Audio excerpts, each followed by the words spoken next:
Hi YouTube, how are you doing? I'm doing pretty good, not bad. Um, I'm going to talk a little bit about the mindset of the victim and the victim mentality. The poor me's is what I call it. That leads to depression. It can lead to health issues. I mean, especially say traumatic things happen to you, but if you're depressed because of relationships with other people, first off, you gave them too much power to begin with. See, I when I fall in love, I fall in love with people's minds. I don't fall for it's not just emotional. It's deeper. And then they have a hard time hurting me because I don't, I'm not controlled by my emotions like that. Um, I learned at a young age that no amount of feeling sorry for myself was ever going to help me excel in anything that I wanted to do. I hope that that's making sense to you because I know there's a lot of people going through some really rough things in life, and everybody has these things that happen to us. How do we handle them? How do we move forward without letting that affect the rest of our lives? I'll give you some of the tips and tricks what I do. Just a minute here.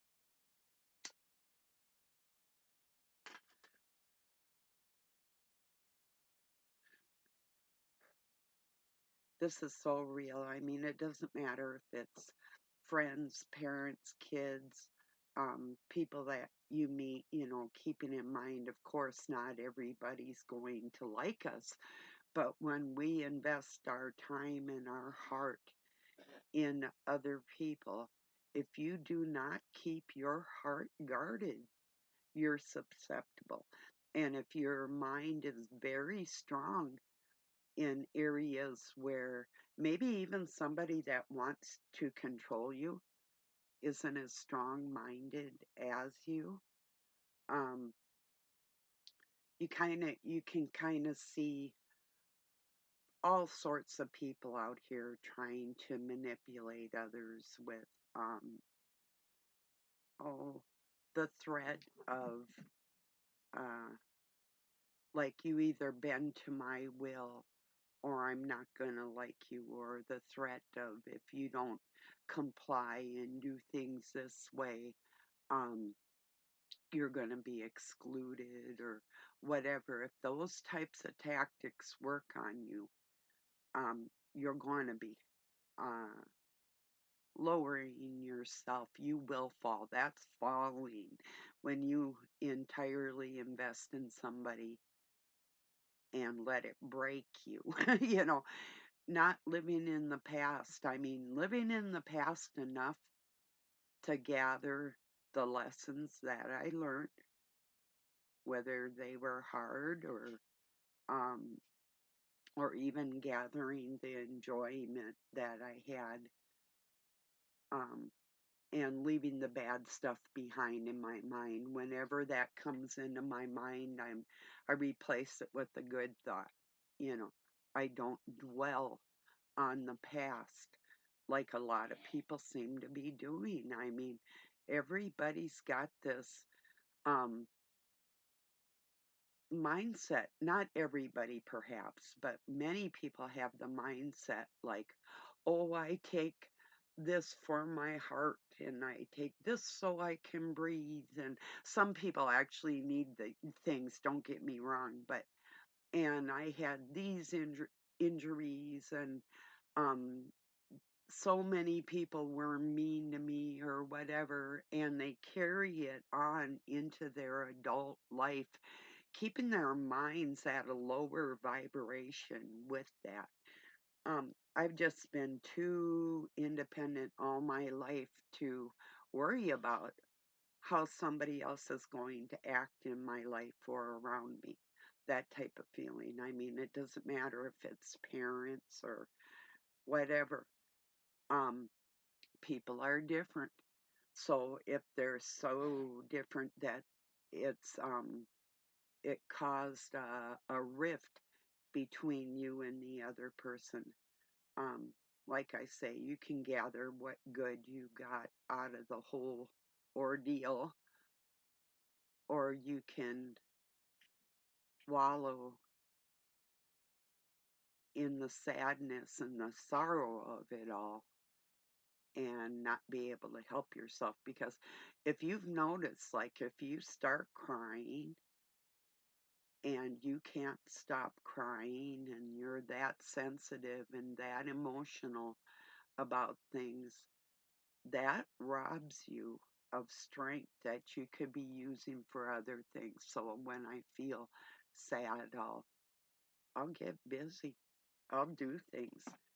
It's like today I have a dishwasher, but um I'm going to do them by hand because um not that it gives me a little something extra to do, but also they get a lot cleaner too. But um, just for the extra, and then doing something a little different in life.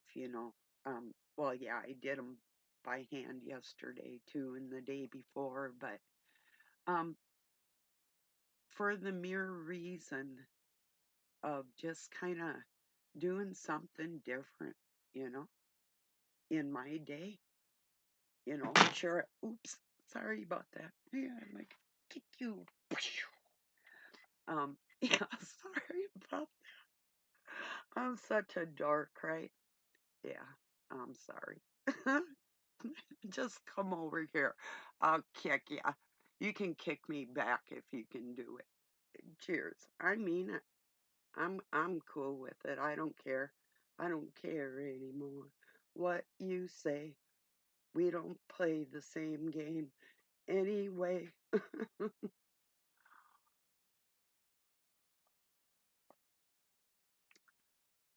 My favorite part of Air Tonight by Phil Collins is yeah, if I can remember it. Something I got better things to do with my time, you know. Well, in the part where when I was drowning you would not lend a hand, you can wipe off that grin. I know where you've been. It's all been a pack of lies. All that. It's a good song. And I think I mumbled that up. Pretty sure. I mean, I'd have to start it at the beginning. I'm sorry. I'm goofy today. Maybe it's the toothpaste, but I don't think so because I don't think it's fluoride. No, it's not. It's this stuff called Kiss My Face. it's a it's a non-chemical toothpaste that I got online. So yeah, I got Brock Lesnar's T-shirt on today. Yay! you know, he's got a gym about 30 miles away from me. So yeah, it's called Death Clutch.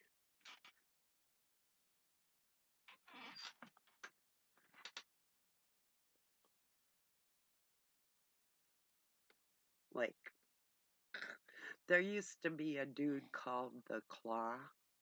I don't know if any of you ever remember that, but my adopted dad, he had a cousin that was a wrestler. His stage name was the Crusher, and um, one time when my dad brought me to that arena, they were wrestling. When he got done, he he chewed my dad out for bringing me there. That was no place for a little girl. I wasn't really your typical little girl like that.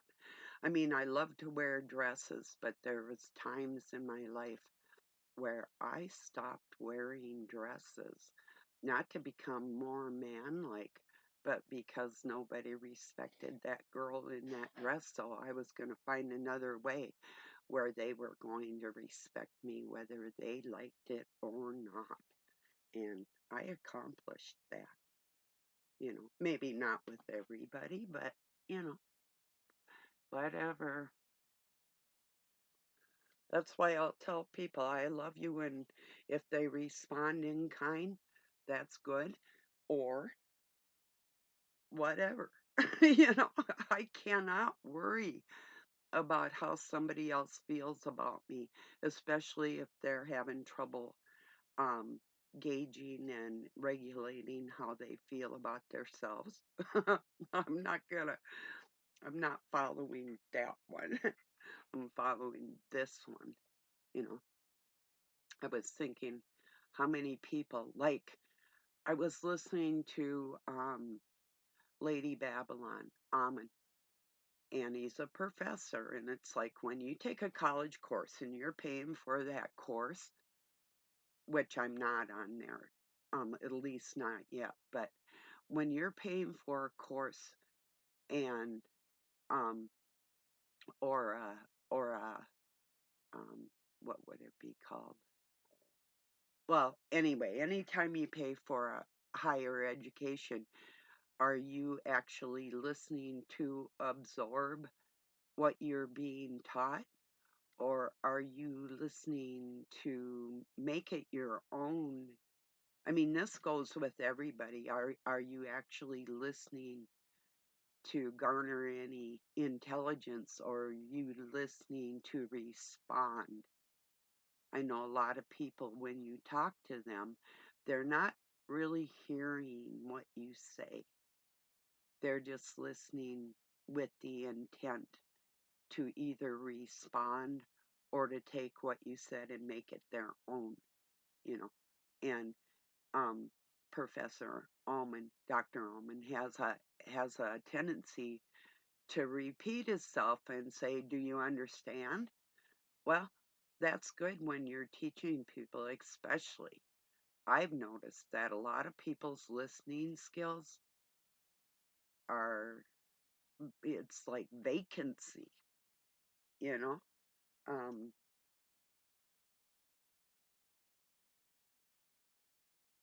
you, like when you're in college, I'd talk to my professors. I mean, I want to, like, especially if I had, like, questions, I could either leave in their office or talk to them the next day or talk to them after um, class, but there weren't a lot of people asking any extra questions or, really, it's like I could watch them. They weren't even listening to what they had to say in many of these things I was in.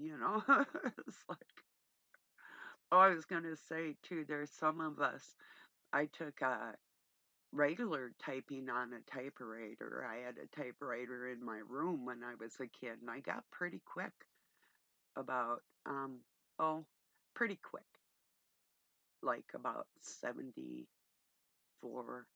words a minute. Um, with the new keyboard, and I took a class for typist clerk, along with some computer science stuff and whatever, but software application and a few other things. So anyway, and I think the best I did up was 98 words a minute, but that's not really top of the line typing on this layout on this keyboard. The ones that grew up with this keyboard are a lot quicker than I am on it, but that's okay. I mean, still, that's still pretty quick, but it's not. Oh, I was going to say I shared a video about the first use of Satan within the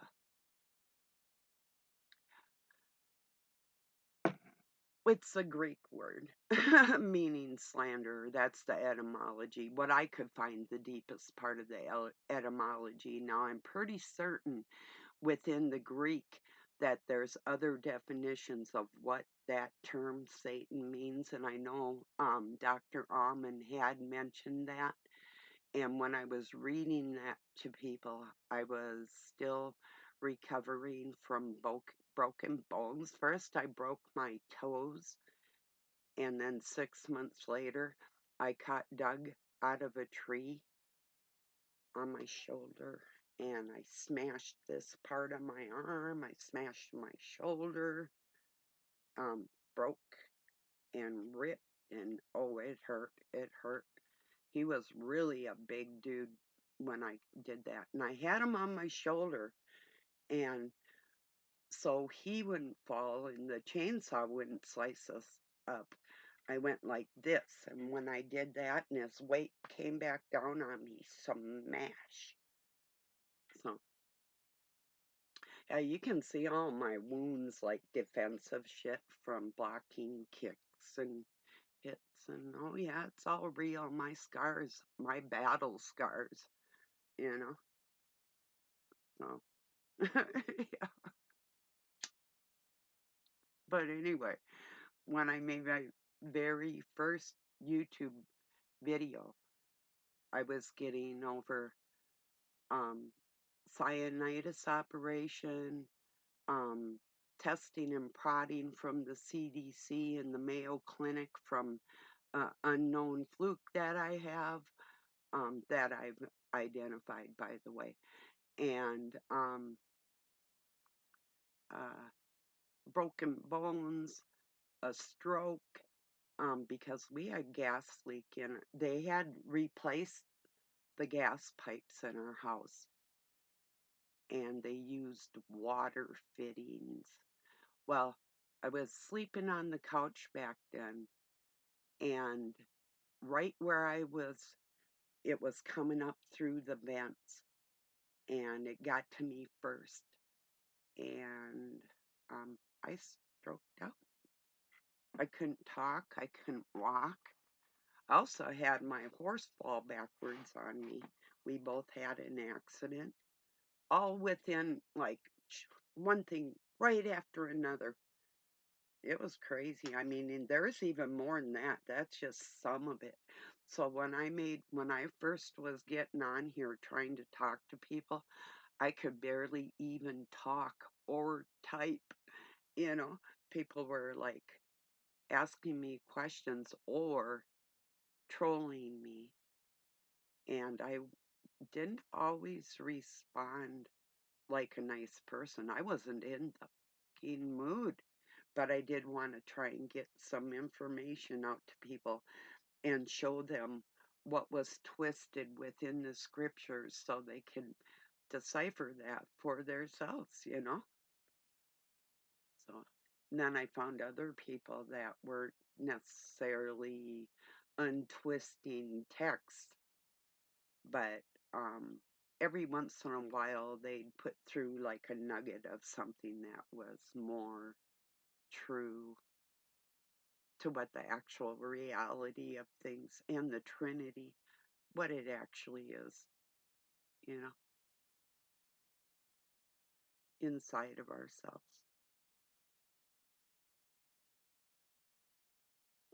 So, but yeah, back to not feeling sorry for ourselves. What's it going to benefit us? You know, really. I'm serious. I mean, I know, like, okay, if you still are in the mindset of like a teenager, the first time somebody rejects you, you know, you can either carry that along with you for the rest of your life, even punish the next person for how you got treated, you know, when you were like 15 or whatever. Or you can gather your strengths and be infallible like that. At least you have that within your own mind, that strength of mind that nobody can conquer, you know. And that's why people can't use threats against me or try and make me fear or try and manipulate or control me or anything. It just does not work. I mean, I'm going to love a person. I'm going to give you so much emotion. Um, but it's a detached It's not cold. It's just a detachment that I have that a lot of people don't have. And like I said, it's not a coldness. It's just I know better. I know how people fail and fall and falter. And I just watch them. I just let them do what you're going to do. You know, I'm not coming along with you, but I'll watch you while you're doing it. You know, there's a whole society, and this I brought up before about the red people versus the little hats, the little black hats. They've made a whole society of feeling sorry for their dumbasses. And nobody in the Native Americans country even fucking likes them. Do you think they care? You know, they care that they were invaded. Yeah, of course they do. They don't have justice until they do. It won't sit right with me. I was reading history books when I was a little kid and I was thinking, I got in trouble in third or fourth grade. I can't remember because it was the same teacher, but you know, that Columbus didn't discover a country where other people were, and then other people will say, well, the Vikings, well, they weren't here either. And if you want to talk about the Asian bloodlines or the Polynesians or the different ones that were like the Aztecs and the Mayans or the Eskimos, you can go for that too, and I can tell you the migration or the non-migration of the whole thing. So I will not, and I refuse to argue that with anybody because I know it best, and I really do. I excel in that. What Where people went and where they came from and all that. Well, I'm not just being a fathead. I'm telling you what I had to study to know what I'm doing right now to talk on that level. If somebody else's studies don't go that deep, I don't really give a shit, you know? Like I could tell you natives are part of what is referred to as the lost tribes. Why the do you think they call it tribes in that twisted text from King James? Tribes of Israel? Yeah, right. Right before they come over to America. Yeah. That's why. What do they call the president? Commander in chief. That's why. It's called invasion.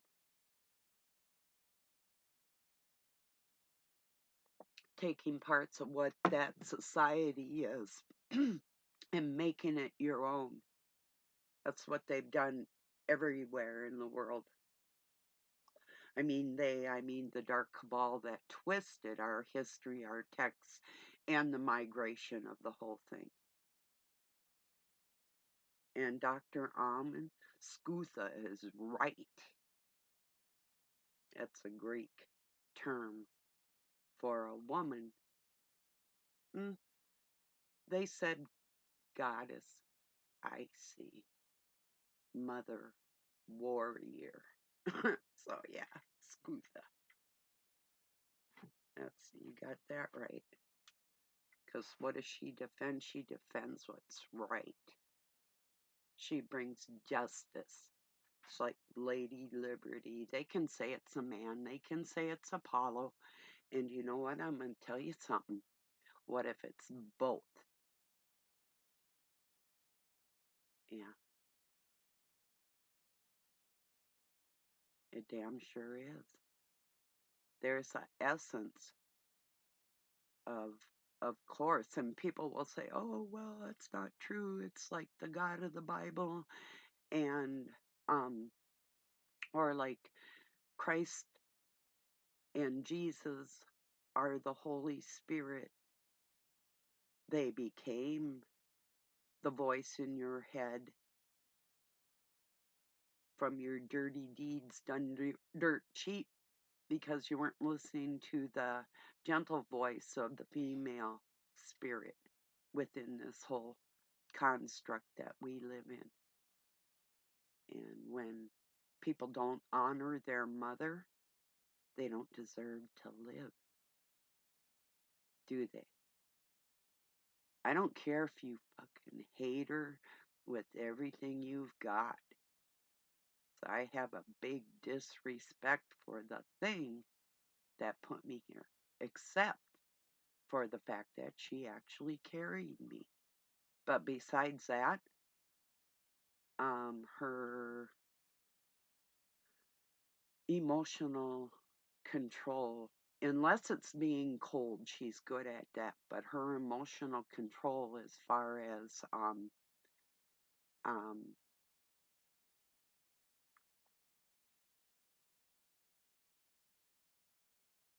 having integrity, is the nicest way to say it. She's lacking in a big way. Where I just took over within that family with my mind and my integrity and my virtues, and I shoved it down their fucking throats because that's what they needed, you know. So that's, anyway.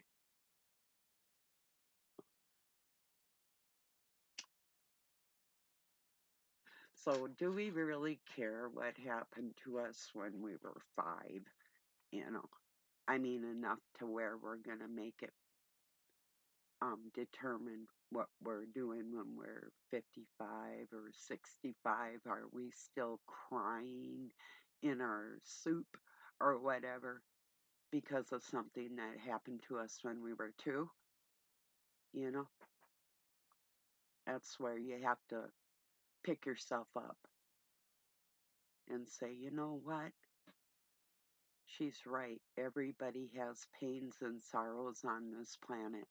And if we all dwell where our sorrows were, you won't have joy. You won't have a happiness inside you that's unbreakable. You'll be weak. And then you're malleable by the dark force. You can be used. You're totally a tool. I mean, okay, I do know somebody that has extreme pain. And, whether or not they think I could relate, I have things like osteoarthritis and that unknown fluke, and I've got some stuff going on that is pain every day and every night. But, oh, speaking of that too, somebody said, you could see me in your dreams. I don't dream. I used to have extreme nightmares. I don't anymore. I started battling in my nightmares, fighting back. Now that doesn't happen. And as far as dreams, I had one dream long time ago, and I used to have it 2 or 3 times maybe. When this was really odd too, because I had told my ex there will never be any female offsprings from me for that family. And then I told my sons, you will never have any sons, because that's the way it has to go. Once that lineage is squelched, it's done. Within depends on. Oops, excuse me, I had a little bit of an depends on the family. The family connections with the dark force, and where I infiltrated. I know a lot of people are mad at me about that because they can't prove that I actually could control anything like that, but you can't prove I didn't either. And guess what? The proof of what I said would and would not be is self-evident, isn't it? So, yeah. Can a person change fate? Well, I don't think everybody can, but I think it's possible.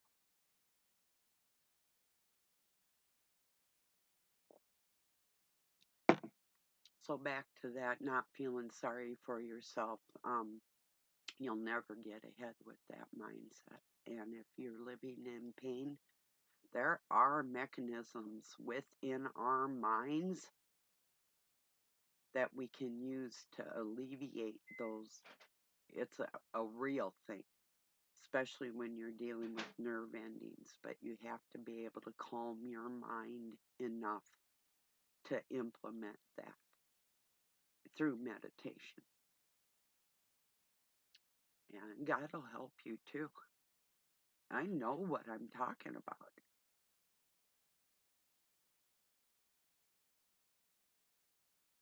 If you saw all the scars on my body, you'd go, there's like not a spot that's untouched. And guess what? I don't start fights. So that should tell you something about the battles I've had, you know, in a lot of ways. And they don't stop me. I don't let anything stop me like that,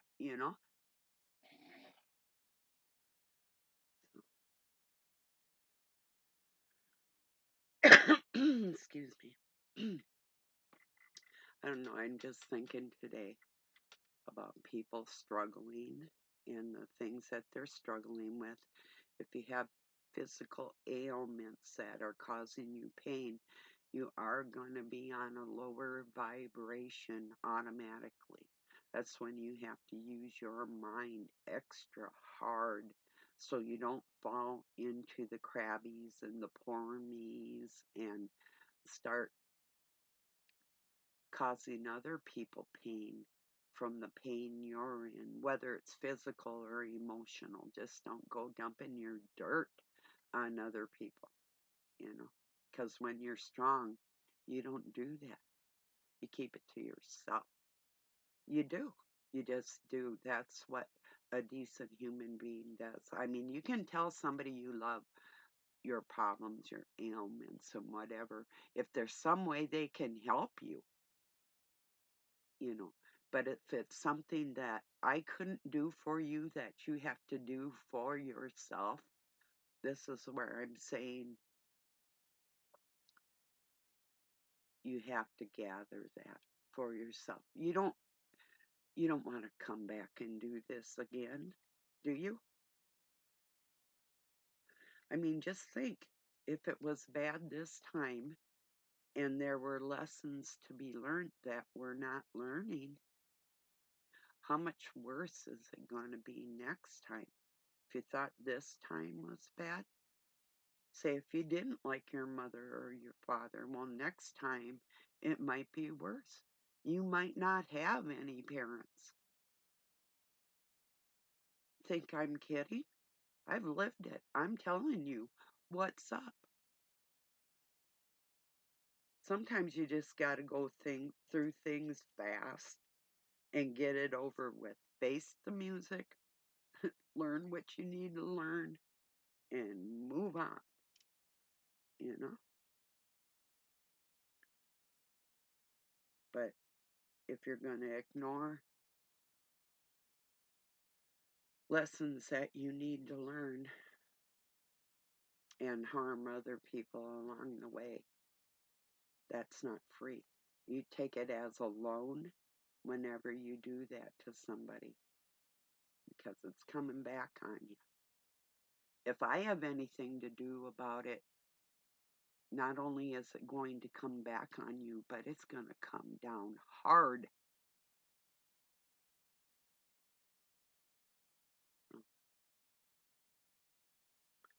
So that's what I wanted to talk about today. And then a lot of us know, like, um,